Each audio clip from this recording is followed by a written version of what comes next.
What's up, YouTube? Counter Punch Boxing Talk. Here we go again. Okay, look, you guys know my mom's been in the hospital, so my video production is kind of at a low right now, but she's home now actually, and everything's well. So it's time to get back into it. I'm going to be pretty active over the weekend on YouTube and covering all the big events. We got we got the Broner and Mikey Garcia fight. Charlo on the undercard. Got some good Canelo Golovkin news for you guys that I'll put out tonight. And then, of course, I've got my prediction. I think I'm going to go ahead and do my prediction for Adrian Broner and Mikey Garcia tonight as well. But let's get into it.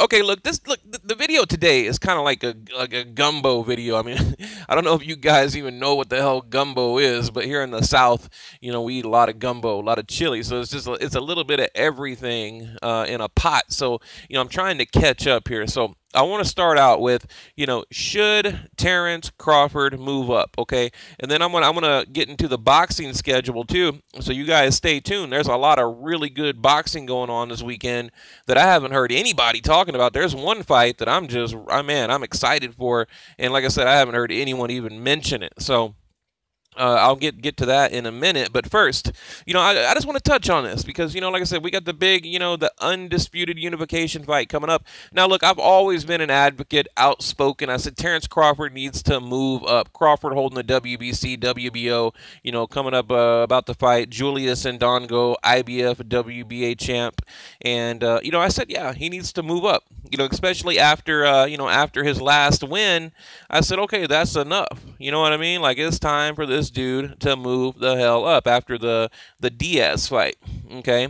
But then I heard, that they were putting a fight together with Indongo, and I said, okay, that's cool. Because look, I'm all about belts and unification fights, and especially becoming the undisputed middleweight or the light welterweight champion. That's why I was incredibly disappointed, when Golovkin didn't take that fight with Saunders and then, get the Canelo fight. So, it was a big disappointment to me. And we all know B-Hop, Carlos Monzon, the last ones to do it at middleweight. Now, as far as light welterweight, I'm not sure if who was the last undisputed light welter. I mean, maybe you guys can tell me in the comments section. I'd have to look that up. But okay, look, let me run through Crawford's resume real quick, and I'll tell you. Give me 2 minutes, and then we'll get into the good stuff, and I'll tell you what I think is going to happen in the fight. Even although I'm going to do an official prediction, but. Okay, go back to Gamboa, right? Yorgis Gamboa, a hell of a fighter. That was just one of my favorite fights, actually. Well, coming from Gamboa, heart of a lion. I think he was knocked down like 4 times and eventually stopped, and that was the only time he was stopped in his career, if I remember right. And then, but again, he was smaller, weaker. I mean, Terence Crawford had a huge advantage. Okay, Ray Beltran, same thing. Just a kind of a C-level, D-level type fighter. We knew Crawford was going to win. Okay. Then getting into Thomas DeLorme, TKO, same thing. Gene, TKO, same thing. Lundy, okay.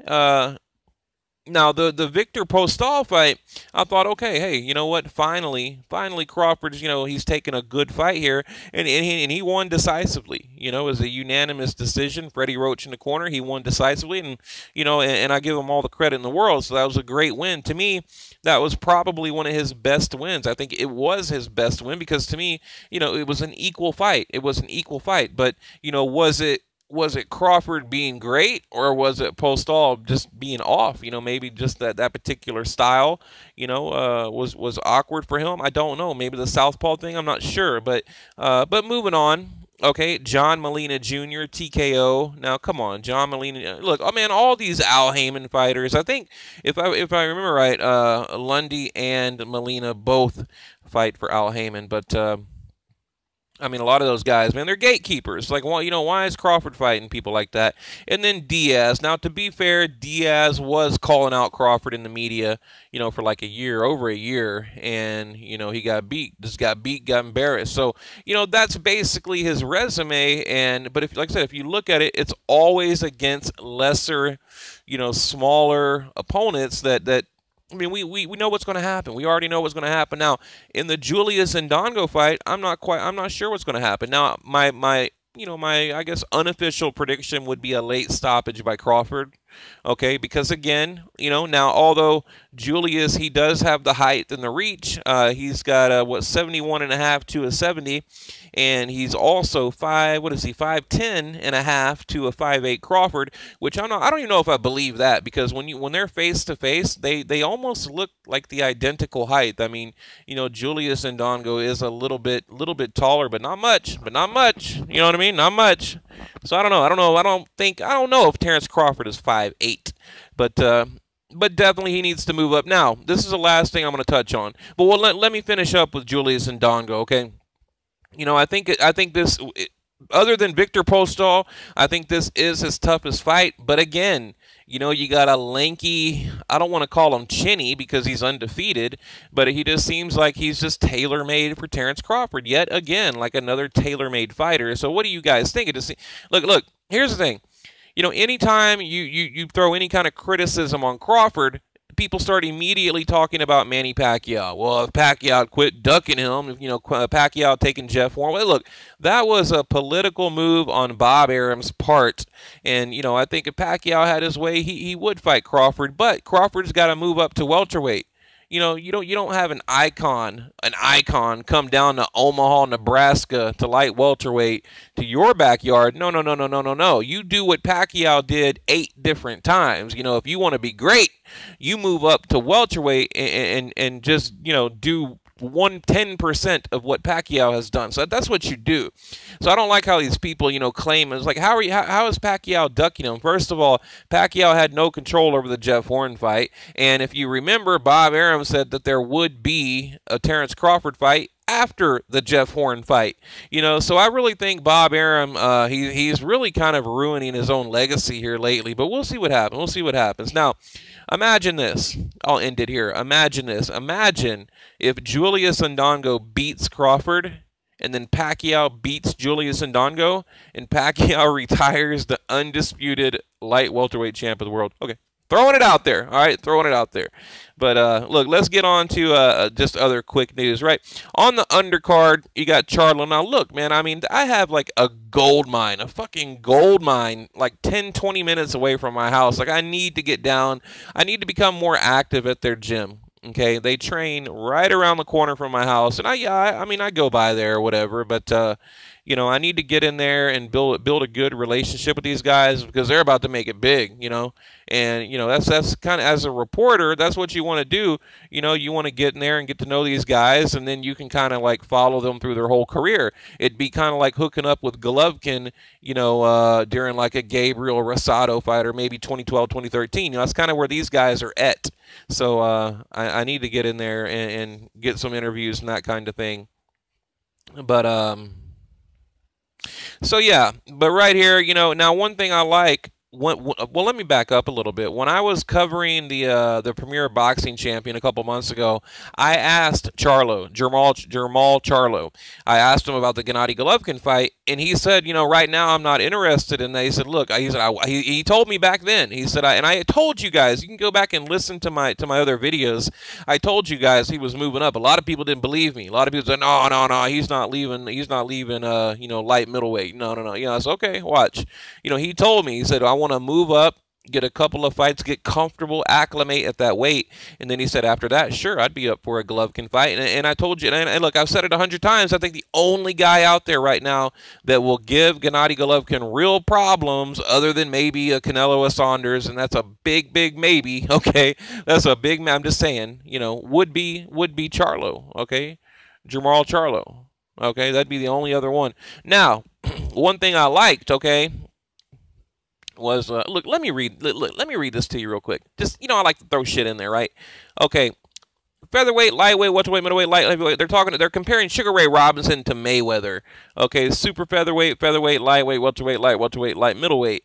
Okay, and the question was basically who was a better fighter. I mean, is there even a question?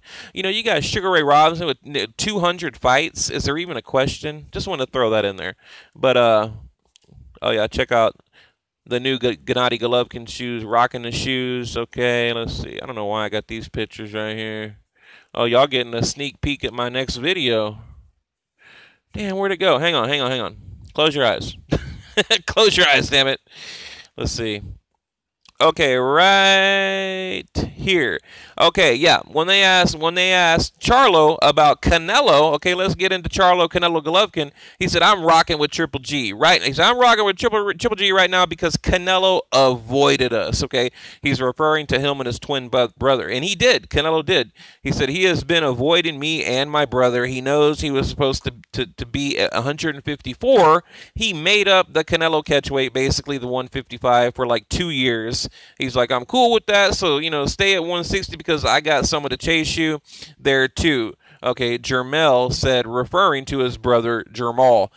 Basically he's saying, look, you got Gennady Golovkin problems right now. You got Gennady Golovkin problems right now. But, you're about to have like some hardcore Charlo troubles too. Talking to Canelo. He's saying like, but he did say we're going with Team Golovkin. Like, we think Golovkin is going to win, and we're going to ride with them. But if he does pull it off, then they're going to go after him. So that's great. That's freaking great. I like to hear it. I like hearing that. But look, so let me get into the boxing schedule. I don't want to make the video too long. I mean, like I said, I want to let you guys know the fights this weekend. Just great fights coming up. Let's see. Mikey Garcia right there. Oh, and also I'm about to put out a video later on tonight. Gennady Golovkin's trainer calls Canelo Alvarez a slapper. Okay, and that kind of got me to thinking. All right, that got me to thinking about a few things. And really, if you look at the way Canelo punches, he uses. I mean, I'll even like show a picture of it later with my boxing glove. He uses like the palm of his glove to slap. And there's a lot of slapping punches. So, that's important. It's something I never thought about. But look, Rocky, here we go. Tomorrow, okay, this is at the Barclays Center, all right? You got Mikey Garcia, Adrian Broner, okay? This is tomorrow on Showtime. And, of course, Charlo Healing on the undercard. It's going to be a great fight. I'm looking for Charlo to win at his middleweight debut. Now, this will be his middleweight debut. Okay, check it out. Over on ESPN Deportes, you got Saddam Ali Perez, okay? But that's not the one I got excited about. Belfast, I didn't see that. Carl Frampton, I didn't see that. So, look, last year I had Carl Frampton as my fighter of the year last year. After beating go watch my video. Go watch my video of who I picked for fighter of the year 2016. But I didn't know he was fighting. I got to look into that too. Damn. Okay, but right here, Mauricio. Oh, shit, never mind. This is August 4th. But, look, this is going to be a hell of a fight right here. Okay, you guys need to tune in for that. Mauricio Herrera and Soto karass. I mean, look, we know Soto karass. He's a gatekeeper. But he's in there to bang it out, slug it out, blood, bruises, bloodbath, war, whatever. I mean, that's going to be a good fight right here. I mean, a damn good fight. So, and I can't believe I missed that. I just can't believe I haven't heard anyone talk about that. Like, I'm gonna make a video like dedicated to that because look, these kind of fights here are the fights in my mind that's going to be better than a Garcia Broner, better than a Mayweather McGregor, right? I mean, these kind of fights here, maybe even better, than a Loma Mariaga. So, right here, Mauricio Herrera, Soto karass. I'm really excited about that. And then, of course, yeah, right here, coming up August 5th, you've got the Vasily Lomachenko and the Mariaga. And, I think I mentioned in my other video, just so you guys know, the night of Mayweather-McGregor, you're going to have the HBO, the 24/7 Canelo Golovkin HBO. Just a quick reminder. I mean, just so you guys know, you will have, and like I said, I don't know if they're going to do a face-off. I really hope they do. But I do know they have two right now. After, like I said, during the McGregor-Mayweather fight, they're going to have two, two 24. And there's a fight that night, too. I can't remember who the hell's fighting. August 26th. Here, let me go back and look. You guys can go ahead and click off if you want. I'm going to go back and look real quick. Because I thought on the Mayweather-McGregor fight, there is, let's see, 25th. Do I have it? Damn, I didn't go that far. Is it the... I thought HBO had a pretty good card on that night. Yeah, see, damn it, I didn't get a good picture of it.